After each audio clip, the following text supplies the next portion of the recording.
अस्सलाम वालेकुम जी। आज हम बात करेंगे मैग्नीशियम सप्लीमेंट और इनका इस्तेमाल ऑटिज्म बच्चों में। वेरी कॉमन क्वेश्चन हमसे ये अक्सर पूछा जाता है कि कौन सा मैग्नीशियम सप्लीमेंट जो है वो हम यूज़ कर सकते हैं अपने बच्चों को, स्पेशली वो पेरेंट्स जिनके बच्चे स्पेक्ट्रम पे हैं।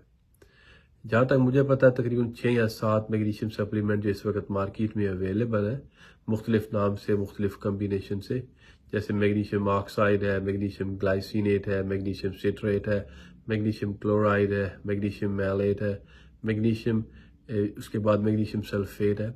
ये different type of supplements available है।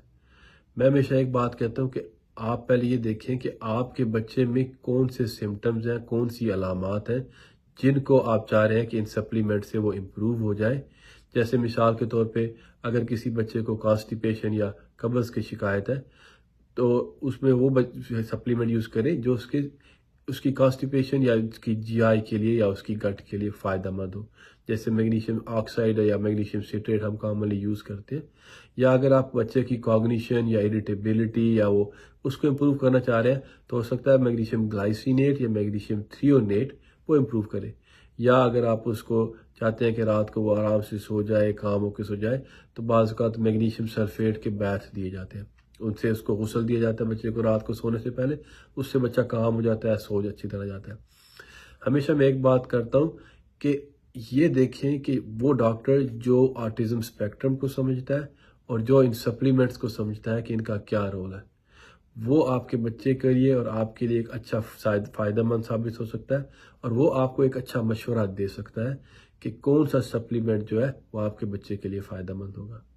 तो हमेशा वो डॉक्टर देखें जो आप इसको समझता हो और जो आपको सही गाइड कर सके। जैसे मिसाल के तौर पे अगर मैग्नीशियम ऑक्साइड हम यूज़ करते हैं तो उससे कॉन्स्टिपेशन या कब्ज़ काफ़ी दूर हो जाती है, लेकिन अगर उसकी डोज थोड़ी सी भी ज़्यादा हो जाए तो क्या होता है कि बच्चे को लूज मोशन या डायरिया लग जाता है। लेकिन अगर आप चाहते हैं कि मेरे बच्चे की जो मेमोरी है, जो याददाश्त है, जो कॉग्निशन है, जो उसकी ज़हानत है वो बढ़ जाए, तो उसमें हो सकता है मैग्नीशियम ऑक्साइड की जगह मैग्नीशियम ग्लाइसिनेट या मैग्नीशियम थ्रियोनेट ज़्यादा इफेक्टिव हो। तो हमेशा अपने डॉक्टर के साथ बैठें, उससे डिस्कस करें कि ये मेरे बच्चे की अलामात हैं और मैं ये अलामात में बेहतरी चाहता हूँ। तो वो जो डॉक्टर है जो इस बात को समझता है वो आपको मुफीद मशवरा दे सकेगा कि ये वाला सप्लीमेंट बनिस्बत इसके कि ये सप्लीमेंट बेहतर होगा आपके बच्चे के लिए। इसके बारे में कोई भी क्वेश्चन हो तो ज़रूर पूछिएगा।